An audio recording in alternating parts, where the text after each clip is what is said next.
I think that even just 10 years ago, saying that would have just gone over people's heads. People would not have understood why worship is important. And I think so we, in a way, we can absolve some of the people before us, because there's something that happened, this kind of materialism, this kind of physicalism, which made people forget that the world is primarily made through attention. That is, from the very beginning of Genesis, when God declares and sees and judges as good, you realize that this is actually how the world comes together. And the things to which you attend will flow downstream and will create fruits. And so if you worship money, if you worship other things, and that the pattern of addiction is a liturgical pattern, it's just a satanic liturgy. And anybody who's gone through addictions will notice that, because it has an order, and it always happens the same way. It's like you fall in these sins and you just keep repeating them over and over. And the same person can find it stupid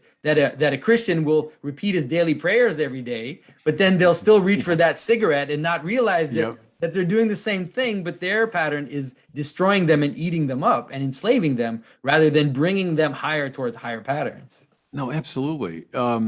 The way it works, and I read this in the fathers, but also in more contemporary people, because I mean, what the fathers would have called in Aquinas maybe concupiscence, we might translate today as addiction, because you start worshiping something other than God. Well, you get a buzz from it because you're in an impassioned way around some worldly good, and it really is a worldly good, whether it's pleasure, it's honor, it's power, whatever. So, okay, I get a buzz from that. But the buzz will have to wear off, because we're not meant for that. The heart's restless till it rests in God. And so it wears off. All right, I better go back to that source again. And so I strive and strive and strive, or I hop around the altar again and again and again. And then I get it. So it's more wealth or more honor, more power, and I get a buzz. But every addict knows that. It's less intense the second time.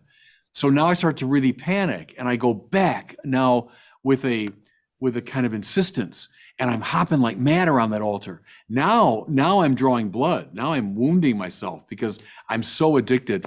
And then before you know it, you are in this little awful cycle. And it's the same, the woman at the well is the same thing. You come to this well every day and you drink, but you still get thirsty. I want to give you water welling up in you to eternal life.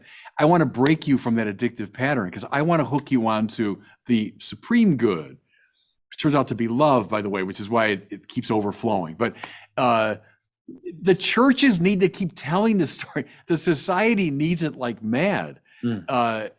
Addiction might be the way to name the fundamental problem today, spiritually and psychologically. And we got the answer. The answer is grace, the grace that breaks you out of these addictive patterns. And it's right praise. It's, Paul Tillich said that. Tillich said that all you need to know about someone, you can learn by asking one question: what do you worship? That's right. And I've always found that's dead right. What is of highest value to you? Once I know that, I know everything about you. You just said about the streams flowing.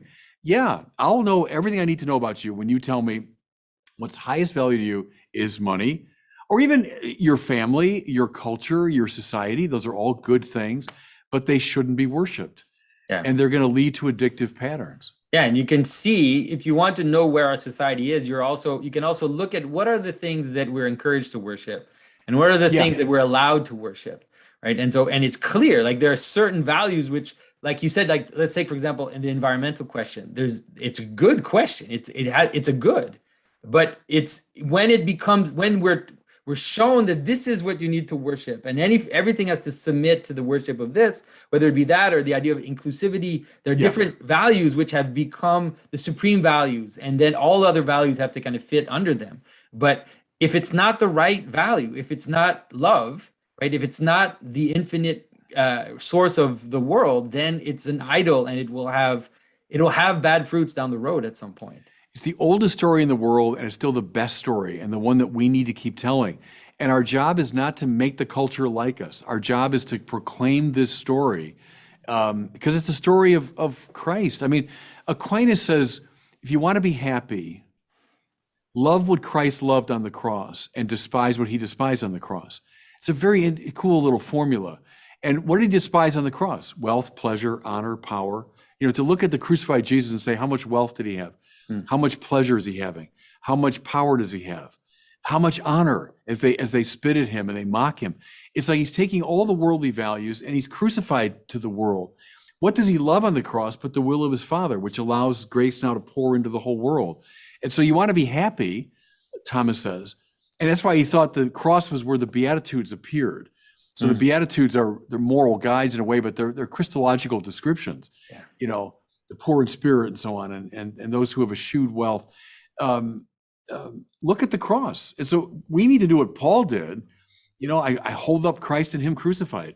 We do this, we have to do the same thing because the culture needs Christ as much as it's ever needed Christ, it seems to me. Yeah.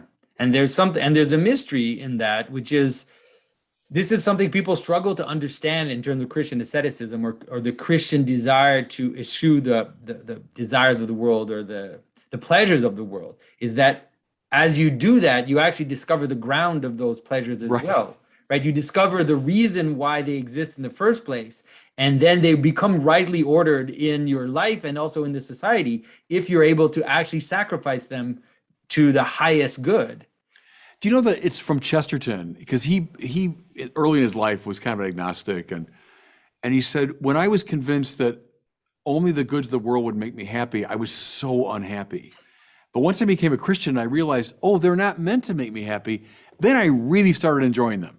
That's exactly the point you're making. So Chesterton, you know, drinking and eating, and you know, he loved life and full of humor and all that.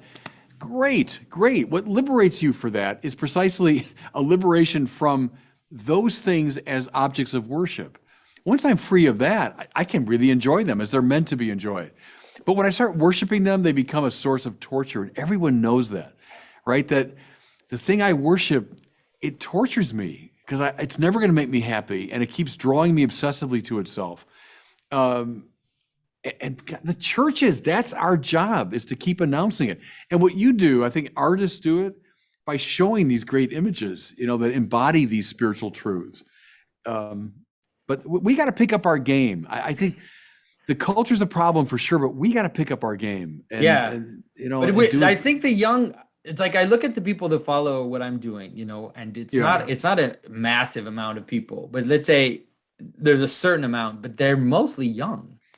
Yeah, they're mostly like 20 to 30, 35. And so what it feels like is that it is also a seed being planted, and that even like, let's say 10 years ago when I started icon carving, I was working with an architect named Andrew Gould, and we realized that even in America, the Orthodox Church didn't have a culture of beauty.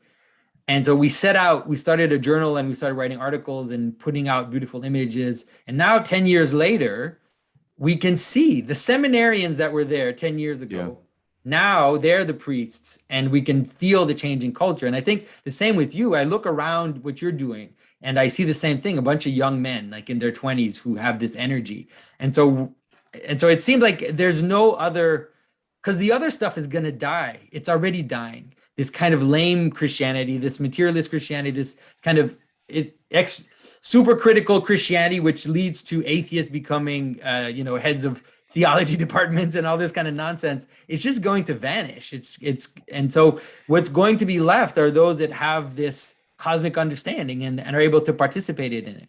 Absolutely. And the self-loathing of Christians is always a source of frustration to me. Did you notice it was a couple of weeks ago when Harvard University chose as like head of chaplains a guy who's an atheist? Well, I wrote this article about it. And my point was, it wasn't against him. I said, I'm sure he's a nice guy. I have nothing against him. But I said, it's the self-loathing of the Christians at Harvard who have such a low regard for their own thing that they'd say, oh yeah, I'm fine. An atheist, someone who denies the existence of God, can represent the chaplains. You know, I mean, it's like you've just surrendered to the priests of Baal. And maybe individually, the priests of Baal might have been lovely people. I'm saying if Elijah just said, well, yeah, they're great. Sure, let's have one of them in charge of the temple. And come on, I mean, why have we surrendered? We've got the words of eternal life. Yeah. And it's not arrogant to say that. It's what all the great saints knew. In all their humility, the great saints knew that. And so I hate the self-loathing of Christians. I think it's terrible. But there's really an interesting there's a transformation happening. I'm perceiving it in secret, you could say, where I had this crazy experience where I there are priests giving these catechumenate classes online now because they couldn't meet during the COVID. And so one asked me if I could come to this class he was giving to catechumen. So with all these young people, these 20-year-olds, and one of the guys expressed, he said, I'm not sure I'm doing this for the right reason. And he said, because I feel like I'm here doing this because this is the place to be. This is the coolest place. Like this is the future. And that it's like in these fantasy stories where people are rediscovering this ancient mystery that has been lost. This is the edge that we have, is that people don't know about the entire mystical tradition of the church. They don't know about the entire symbolic tradition of the church. They have this silly, superstitious vision of what it is and very superficial. And so if it doesn't take a lot to just poke at that and show them this powerful mystery that is there, which is true. And so you can actually shock people into realizing what religion is about because they think it's nothing.